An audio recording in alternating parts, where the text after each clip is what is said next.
O Ministério Javé Shammah traz até você mais uma pregação para abençoar sua vida.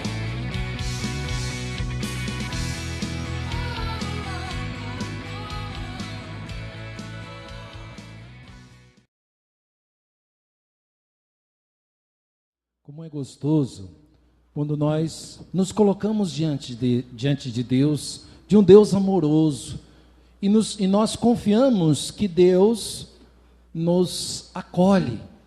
O que nós, neste dia, nós podemos experimentar, nós estamos experimentando, ou Deus nos convida a experimentar, algo novo na nossa vida. E o que é este algo novo que Deus quer que nós experimentemos? É algo que talvez você já ouviu falar. Como eu perguntei aqui, quem já ouviu falar de Deus? Todo mundo já ouviu falar de Deus. É coisa mais fácil falar de Deus hoje, não é? Todo mundo, tem gente que passa na porta da sua casa fazendo evangelização, os nossos irmãos Testemunho de Jeová, tem outras igrejas que fazem outro tipo de evangelização. Existe no rádio padres que falam de Deus, tem artista falando de Deus, e é bom, isso é bom. Não estou dizendo que é ruim, isso é maravilhoso. Quem dera nós tivéssemos um mundo onde mais pessoas falassem de Deus. Mas quando você chega para aquela pessoa e pergunta assim, você fala de Deus, mas você conhece Deus? E como eu faço para conhecer Deus? Eu me apresentei, como é meu nome mesmo? Rogério. Vocês me conhecem? Ué, claro que vocês me conhecem, não me conhecem? Hã? Vocês me conhecem? Conhece ou não? De verdade? Onde eu moro? Em Biporã, né? Quem foi que falou Biporã? Que rua? Ué, gente, vocês não me conhecem? Onde que eu trabalho? Quantos filhos eu tenho? Tem gente que sabe, né? Quem convive. Gente, vocês estão entendendo? Estão conseguindo entender o que eu estou querendo explicar para vocês? Ah, você conhece Deus? Eu conheço. Eu sei que ele mora lá na igreja. Eu sei que o filho dele morreu por mim. Mas você já experimentou? Você já conversou com ele de verdade? Você já foi lá na casa dele, parou lá e falou assim, Deus, eu estou aqui hoje. Diz que tem a história do Zé, que todo santo dia passava na igreja. Você sabe essa história? Todo dia o Zé passava na igreja, e o padre começou a perceber que o Zé ia na igreja todo santo dia. Aí o padre falou assim, peraí, ele vai todo dia no primeiro banco. Aí o padre chegou lá um dia e sentou, e ele ficou por alguns dias esperando, sentadinho no banco, e disse que o Zé chegava, joelhava na igreja, e falava assim, oi Jesus, aqui é o Zé, só passei para falar oi. Levantava e ia embora. Por algumas vezes o padre ficou lá e disse que o Zé chegava e falava, oi Jesus, aqui é o Zé, só passei para falar oi, e ia embora. O padre não entendeu nada, né? Falou, aí deu que o Zé parou de ir na igreja, e o padre ficou incomodado, falou, cadê o Zé? Não vem mais na igreja? Aí o padre foi descobrir que o Zé tinha ficado doente, estava internado no hospital. Aí o padre pegou e falou assim, eu vou lá visitar o Zé. Aí disse que o padre chegou e falou assim, meu filho, eu vejo você sempre na igreja, não te via mais. Ele falou assim, não padre, fica tranquilo, todo dia de manhã vem um senhor aqui, ele fala assim, oi Zé, eu sou Jesus, vim aqui só para falar oi. Se você tem intimidade com Deus, eu não consigo ir na igreja, eu não consigo ir lá toda vez, mas se você vai lá, e quando você vai lá, vai de coração sincero, você tem que, se a gente for igual ao Zé, a hora que a gente não puder ir lá na igreja, Jesus vai vir até nós, e vai falar assim, oi Zé, eu sou Jesus, vim aqui só para falar oi. Este é o amor de um Deus que nós confiamos, de um Deus que nós acreditamos. Sabe o que acontece? Nós ficamos imaginando o seguinte, eu tenho que ser bom para Deus me amar. Não é assim que a gente pensa? Se eu for bom, Deus me quer bem. Não é assim? Se o seu marido te ajuda, esposa, você gosta mais dele ou gosta menos? Hã? Vai, mulherada, pode falar a verdade. Se o seu marido te ajuda em casa, você gosta? Você vai falar assim, se não, você fala, tá querendo alguma coisa. Né? Tá com segunda intenção.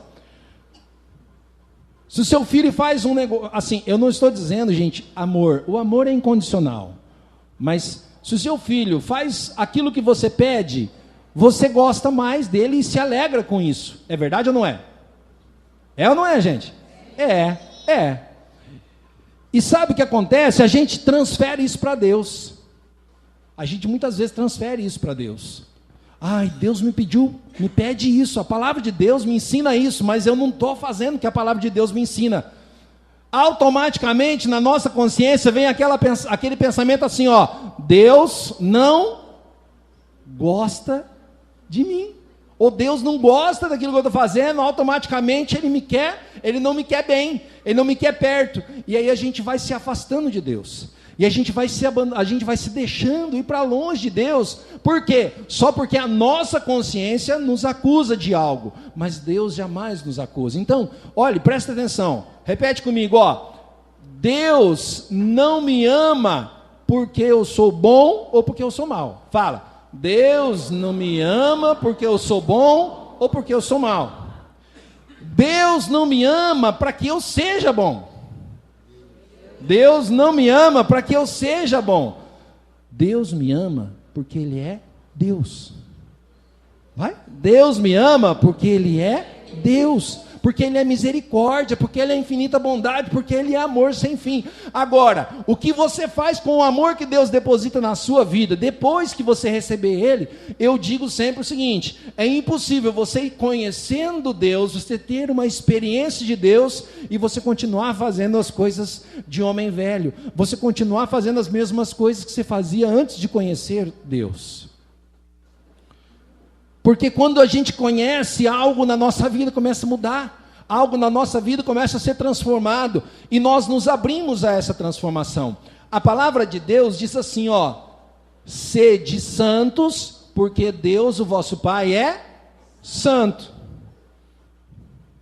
E eu brinco sempre, né? Eu faço sempre essa, né? Filho de peixe, filho de santo. Fala para o Santinho que está do seu lado, fala assim, você está entendendo, Santinho? Você tem que ser santo. E ser santo, gente, significa não ter pecado? Hein ou não?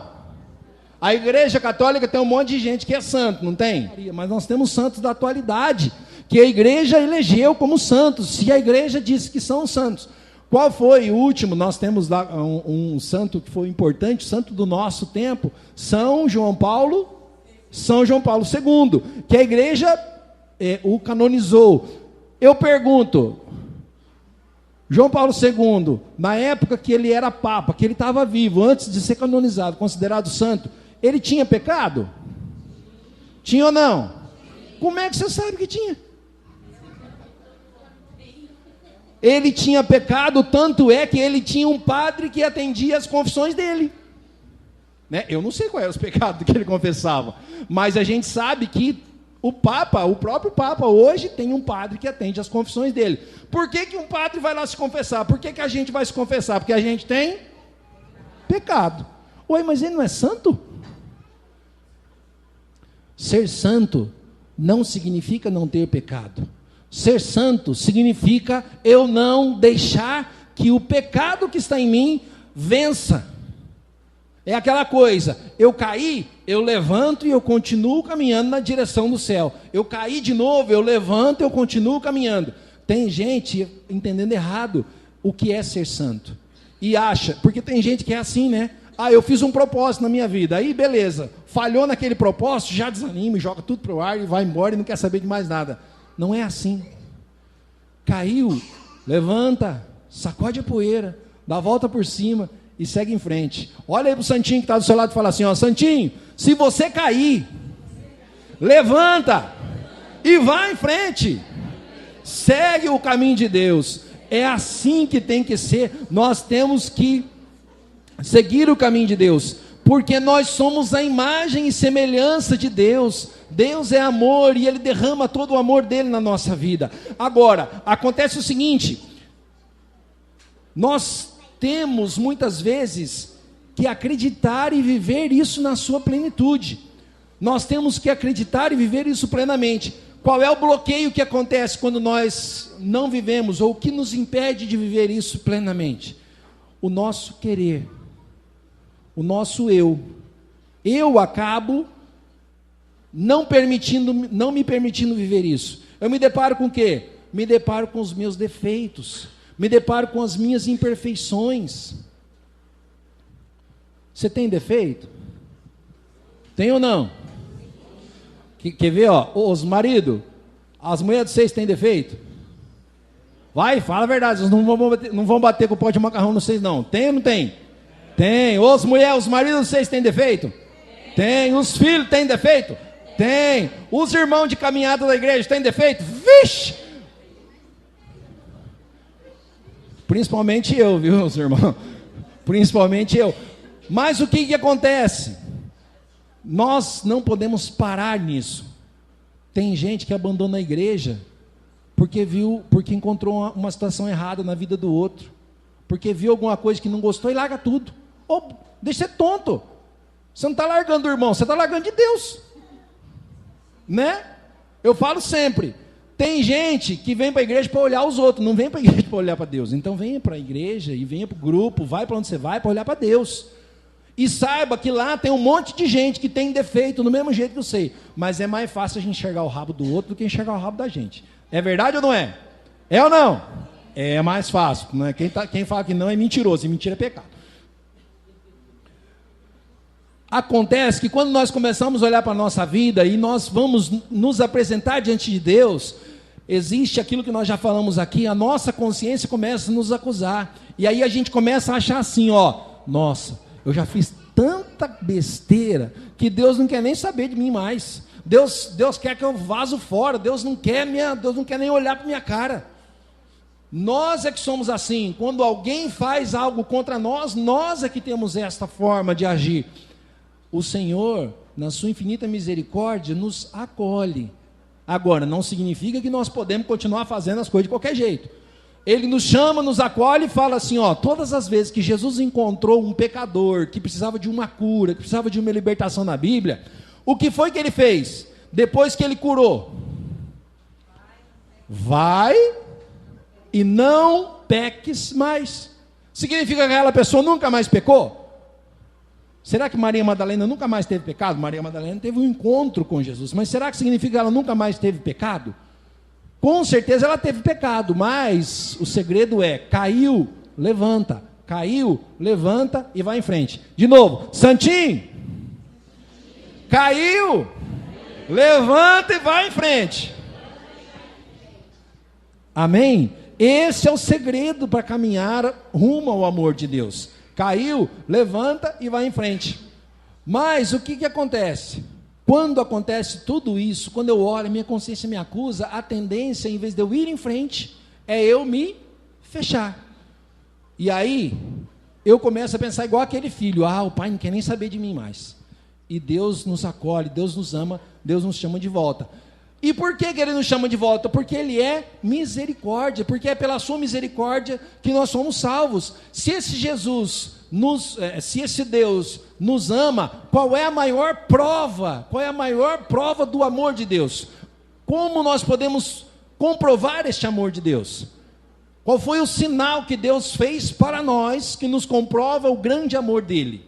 Qual foi o maior sinal de amor de Deus, o maior sacrifício de Deus para manifestar o amor dele para nós?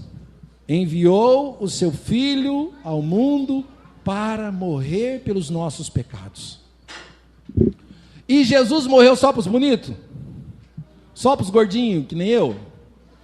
Morreu para os magricela também, que nem vocês aí, muitos? Morreu para os cabeludos, morreu para os careca, quem tem cabelo branco, quem tem cabelo preto, morreu para os santos, morreu para os pecadores, morreu para todo mundo. Jesus se entregou para salvar a humanidade. A palavra de Deus, se você quiser, pegue em João capítulo 3, versículos de 14 a 16. Diz assim a palavra: como Moisés levantou a serpente no deserto, assim deverá ser levantado o Filho do Homem, para que todo que nele crer tenha a vida eterna. Bom, para que todo que nele crer tenha o quê? A vida eterna. Você crê em Deus? Sim. Você crê em Jesus? Sim. É uma promessa da Bíblia. Se nós crermos, nós teremos a vida eterna. E aí diz assim, ó: com efeito, de tal modo Deus amou o mundo que lhe deu seu Filho único, para que todo que nele crer não pereça, mas tenha vida eterna. Pois Deus não enviou o Filho ao mundo para condená-lo, mas para que o mundo seja salvo por ele. Quem nele crê não é condenado, mas quem não crê já está condenado, porque não crê no nome do Filho único de Deus. Palavra da nossa salvação. Glória a vós, Senhor. Se nós cremos, a condição é essa: Deus enviou o seu Filho único e enviou ele não enviou o Filho para condená-lo, mas para que o Filho, Jesus, salvasse o mundo. E todo aquele que nele crer não é condenado. Está escrito aqui: todo aquele que nele crer e não tiver nenhum pecadinho, nenhuma mancha de pecado na sua vida, não é condenado. É isso que está escrito aqui na Bíblia? Está escrito o quê? Todo aquele que nele crer. Agora, você crê? Eu creio. E você vive como alguém que crê? Mas pelo menos, então, esse é o segredo. Eu tento viver. Ótimo, tem um monte de gente que está tentando viver. Eu tento viver, eu também tento, irmã, viver como aquele que crê. É fácil viver como aquele que crê? Não, não é fácil, porque em determinadas situações, muitas vezes você para e você fala assim: peraí, tem que tomar uma decisão. E se fosse Jesus no meu lugar, o que ele ia fazer? E aí talvez você vai enxergar e vai ver que o seu desejo, que era estapear o seu marido, que chegou com a bota suja de barro e entrou na sala limpa que você acabou de limpar, se fosse Jesus, ia falar assim: ô meu filho, não faz isso, tira a bota lá fora, né? Então, a gente muitas vezes tem que fazer essa pergunta: se fosse Jesus no meu lugar, o que ele iria fazer? E aí, o que acontece? Quando nós compreendemos isso, algo começa a acontecer dentro do nosso coração, e nós passamos a vivenciar algo diferente, e aceitamos algo que Deus nos deu gratuitamente. Passamos a aceitar a salvação. Você sabe qual foi o preço da sua salvação? Quanto você teve que pagar pela salvação sua? Quanto você teve que tirar do seu bolso para a sua salvação? Nada, mas alguém pagou o preço por você. Sim ou não? Quem foi que pagou o preço por nós? Rogério, mas peraí, eu estou vivendo aqui, 2018, Jesus morreu há 2018 anos atrás, e você está aqui falando que ele morreu por mim? Morreu por cada um de nós, para que todos aqueles que foram antes e aqueles que vêm depois sintam e provem desta força. E aí eu digo para você: se não fosse de Deus, se não fosse por Deus, você acha que 2018 anos para cá, alguém ainda estaria falando disso?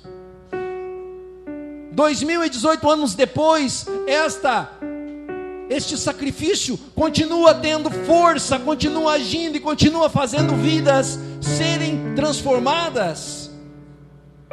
Não foi algo por acaso.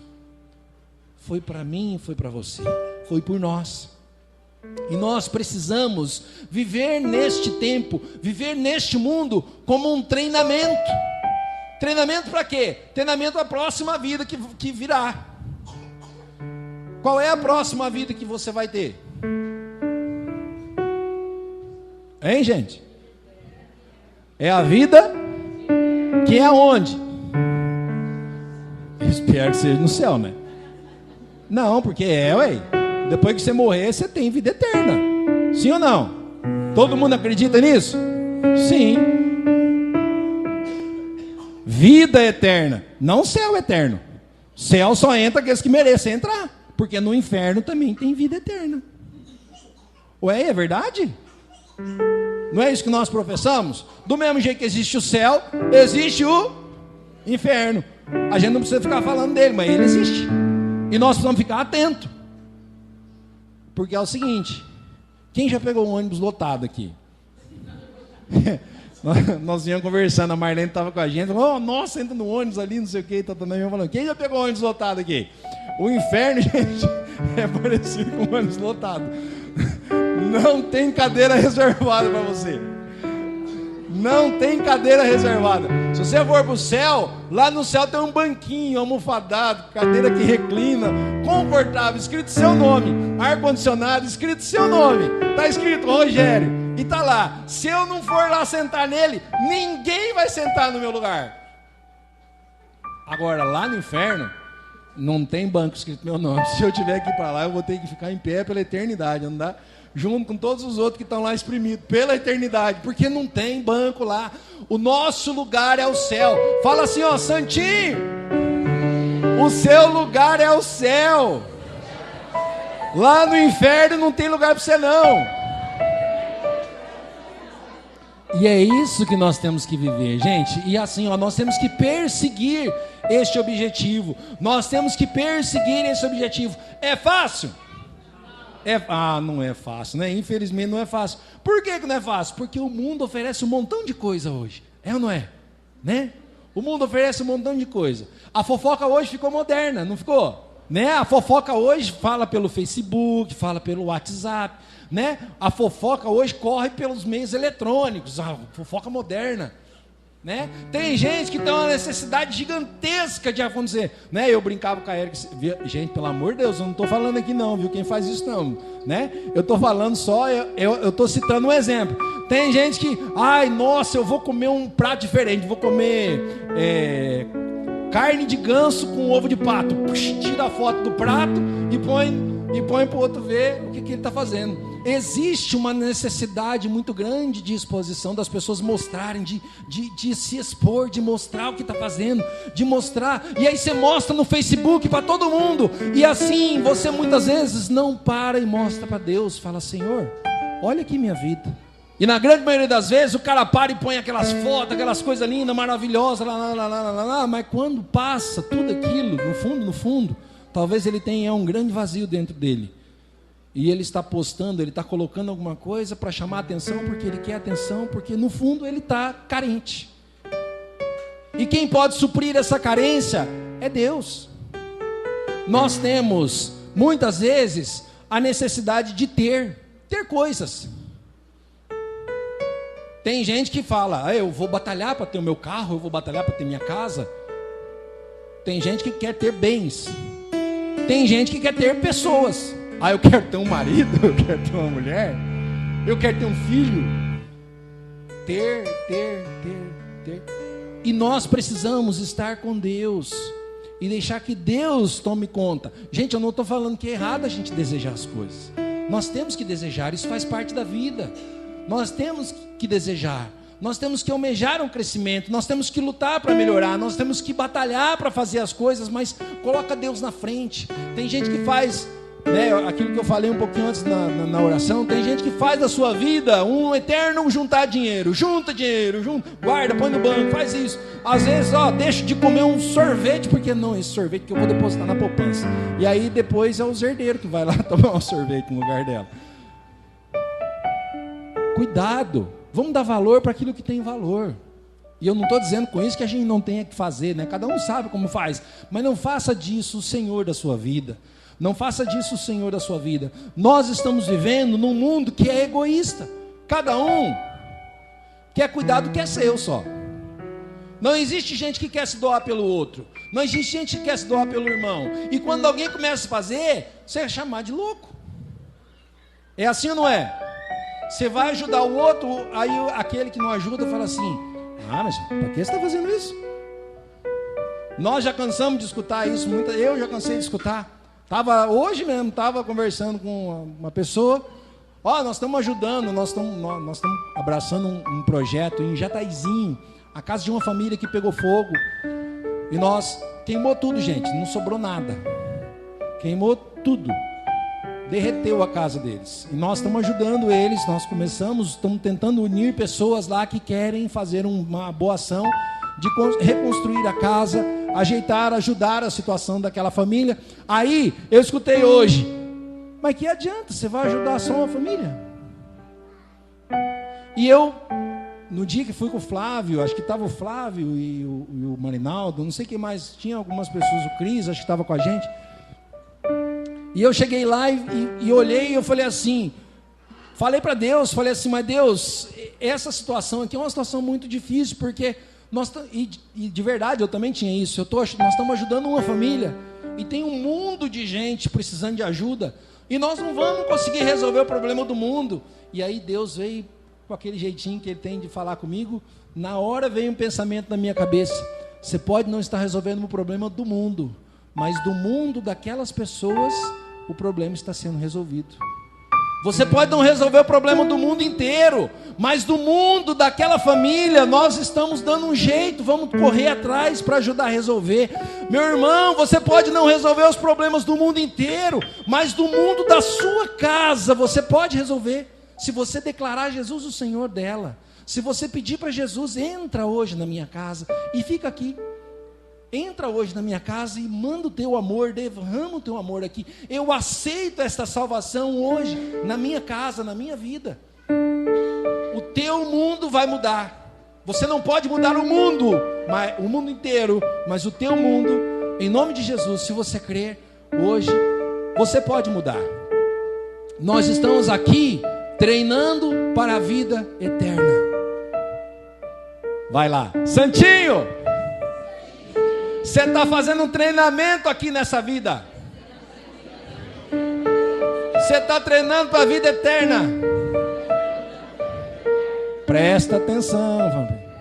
Treina direitinho. Treina direitinho. Esse é o nosso segredo, esse é o caminho. Nós temos que caminhar. Nós temos que caminhar. E, gente, o que é a caminhada? O que é caminhada? Um passo depois do outro, né? Então vamos trocar a pergunta. Como é que começam a caminhada? Dando o primeiro passo.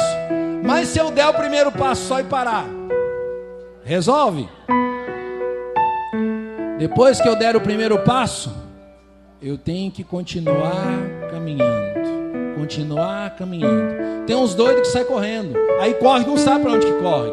Outra coisa que é muito importante: fazer a caminhada é importante. A velocidade com que você faz essa caminhada não é tão importante. O importante é para onde você está indo.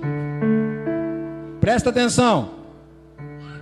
Para onde, a velocidade que você faz não é tão importante. O importante é os olhos estarem fixos para o caminho, para onde eu tenho que ir. Aonde é o teu lugar? Qual é o final da nossa caminhada? Isso, é o céu. Se você correr, você vai chegar lá mais cedo. Alguém quer? Não, então mas se você parar, você também não chega lá. Está entendendo? O lugar meu, o destino final meu é o céu. Se eu correr, continuar olhando para o céu e for correndo, eu vou chegar lá mais cedo. Beleza, chegou lá, está valendo. Tem uns que chegam mais cedo. Se você caminhar no seu ritmo, olhando para o céu, você vai chegar onde? Não tem outro lugar, né? Se você caminhar olhando para o céu, você vai chegar no céu. Agora, se você dar o primeiro passo e parar, você vai chegar no céu? Dificilmente. Caminhada é algo que precisa ser exercitado na nossa vida. Nós precisamos ir em frente. E parte da nossa caminhada passa por algumas coisas. A caminhada nos reserva muitas surpresas. É verdade ou não é? A partir do momento que você está caminhando, nós temos várias surpresas. Várias surpresas. Várias coisas podem acontecer. Nós nos deparamos com muitas situações. Nos deparamos com problemas com pais e com pai e filho, né? Nos deparamos com problemas pessoais, situações que acontecem com você, dentro de você, e só você sabe. Nos deparamos com adversidades da nossa vida, doença, morte de alguém, de um familiar, de diversas situações. Nós nos deparamos com problemas de relacionamento, nós nos deparamos com a dificuldade de conviver com esses problemas, mas existe ou tem que existir algo em nós para que a nossa caminhada seja constante. E tem que existir em nós uma coisa chamada aceitação. Aceitação daquilo que te acontece. Aceitar aquilo que acontece. Aceitar não significa se conformar. Vai lá, Santinho.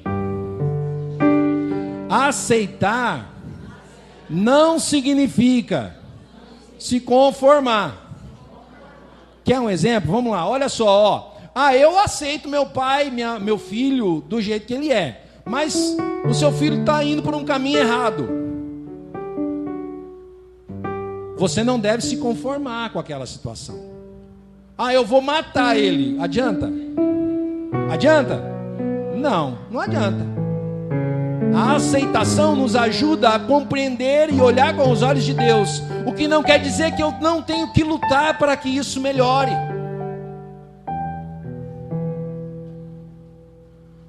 Aceitar a mim mesmo. Você já parou na frente do espelho, se olhou de manhã e fala assim: nossa, como eu sou lindo? Ou você olha e você fala assim: vixe Maria, com cabelo branco. Como é a tua vida? Porque muitas vezes nós nos deparamos com a situação onde nós precisamos aceitar do jeito que nós somos. Cabeça dura, teimoso. Veja, aceitar não significa que eu não tenho que querer mudar. Mas tem gente que fala assim, né, o Sebastião falava, né? É a síndrome de Gabriela. Sabe a síndrome de Gabriela?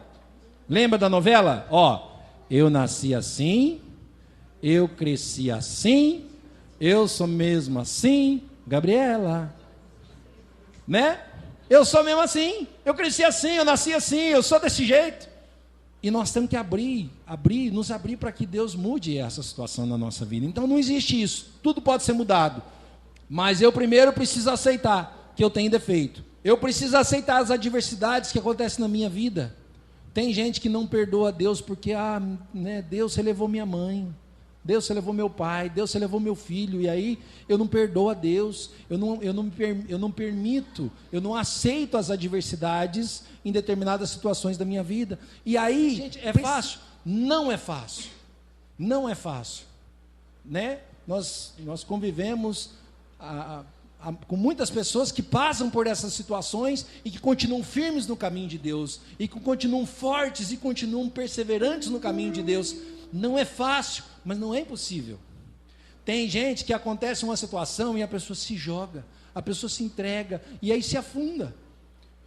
Deus olha para você hoje e fala assim, não desista. Adversidades acontecem, doenças acontecem na sua vida, e nós temos que pedir o que para Deus? Senhor, me dá força para lutar contra aquilo que eu consigo e que eu posso lutar, e me dá um espírito decidido para aceitar, para compreender aquilo que eu não posso, aquilo que eu não consigo mudar. A aceitação das pessoas que convivem conosco, mesmo se for a sogra, né?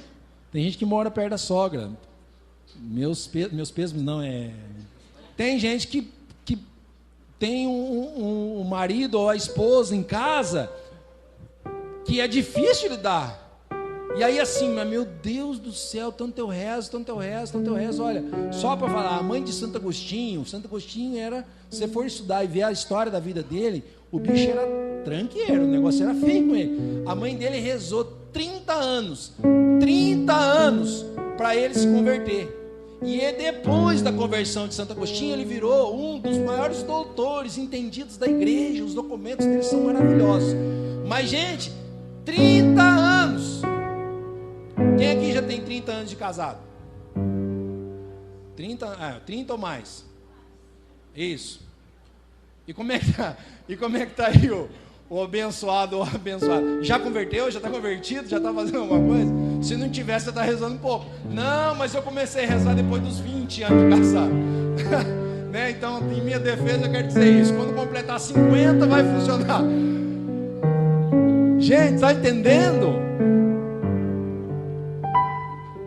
Nós temos que aceitar. E aí tem gente que fica lutando, vive numa guerra, porque não aceita. E gente, eu não estou falando que aceitar significa se conformar com a situação, mas aceitar significa assim, ó, com jeitinho. Eu aceito aqui nesse momento, mas eu vou conversando, eu vou dialogando, eu vou mostrando, e assim a coisa vai acontecendo, eu vou orando, e Deus vai agindo, e Deus vai fazendo. Amém? Mesmo se for a sogra. Mas eu falo sempre para a Érica, eu gosto muito da sogra dela. Está ali, inclusive, né, a sogra dela. Gente, e aqui tem uma situação que é muito importante, que tem que haver aceitação por nossa parte. Aceitar o perdão do outro, o perdão de Deus e o perdão a mim mesmo. Tem gente que vive carregando pedra nas costas, por quê? Porque tem uma mágoa, tem uma briga, tem um ressentimento, algo que está guardado dentro dele e vai ficar ali incomodando ele o resto da vida, enquanto ele não se desarmar, enquanto ele não se desfazer das pedras. Tem gente que precisa perdoar a Deus e precisa receber o perdão de Deus e sentir-se perdoado. Tem gente que vai para a confissão, confessa, e quando sai da confissão foi absolvido dos pecados, não se sente perdoado. Aceita o perdão, aceitamos o perdão de Deus. E o perdão para conosco mesmo. Tem gente que não se perdoa pela escolha que fez na vida, pelas situações que faz, por aquilo que aconteceu, por determinada situação que escolheu. E nós somos chamados a nos perdoar e a perdoar o outro. É muito importante, é uma barreira muito grande na vida de muitas pessoas, a falta de perdão, a ausência de perdão. E nós precisamos compreender que a aceitação não significa eu deixar que as coisas aconteçam de qualquer forma. Eu deixar que as coisas aconteçam do jeito que tem que acontecer. Mas eu confio que Deus vai fazer o melhor. Vai lá, Santinho. Confia que Deus quer fazer o melhor para a sua vida.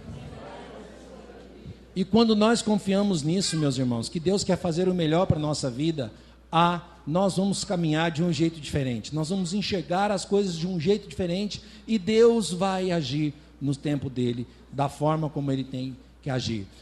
Contamos sempre com a pessoa do Espírito Santo, que é aquele que nos auxilia. O Espírito Santo de Deus, se você pegar a palavra, você vai ver que lá no comecinho de todas as coisas, em Gênesis, conta que quando Deus estava fazendo a criação do mundo, o Espírito de Deus pairava, e Deus disse, faça-se a terra, faça-se tal coisa, e quem ia fazendo todas as coisas era o Espírito Santo. Eu quero pegar essa passagem com você, Atos dos Apóstolos, capítulo 1, de 4 a 8. Esta passagem aconteceu logo depois que Jesus morreu e ressuscitou. Foi a última vez que Jesus se encontrou com os discípulos. E ele disse assim, e comendo com eles, Jesus ordenou-lhes que não se afastassem de Jerusalém, mas que esperassem ali o cumprimento da promessa de seu Pai, que está escrito, disse ele, da minha boca, porque João batizou na água, mas vós sereis batizados pelo Espírito Santo daqui a poucos dias. Nós precisamos experimentar isso. Jesus disse para os discípulos, agora vocês estão aqui cheios de medo, cheios de insegurança, cheios de desconfiança. Espera, porque eu vou lá para o Pai e de lá eu vou enviar o Espírito Santo. E aí lá no 8 fala assim, mas descerá sobre vós o Espírito Santo, e ele vos dará força. Fala aí, Santinho. O Espírito Santo vai descer sobre nós, para nos dar força. É isso que está escrito aqui. O Espírito Santo descerá sobre vós e vos dará força, para ser as minhas testemunhas, aqui em Tamarana, aonde quer que você estiver. Nós somos chamados a ser testemunhas do Senhor pela força do seu Espírito Santo. Nós vamos ter um momento onde Jesus Eucarístico vai estar exposto agora. E nós vamos pedir que esse Jesus visite-nos e que nos dê essa força. Nós vamos pedir que esse Jesus alcance a nossa vida. Nós vamos pedir que esse Jesus venha adentrando a nossa história, e que este mesmo Jesus que foi ao Pai e enviou o Espírito Santo, que nos envie também este Espírito que renova todas as coisas em nós. Amém?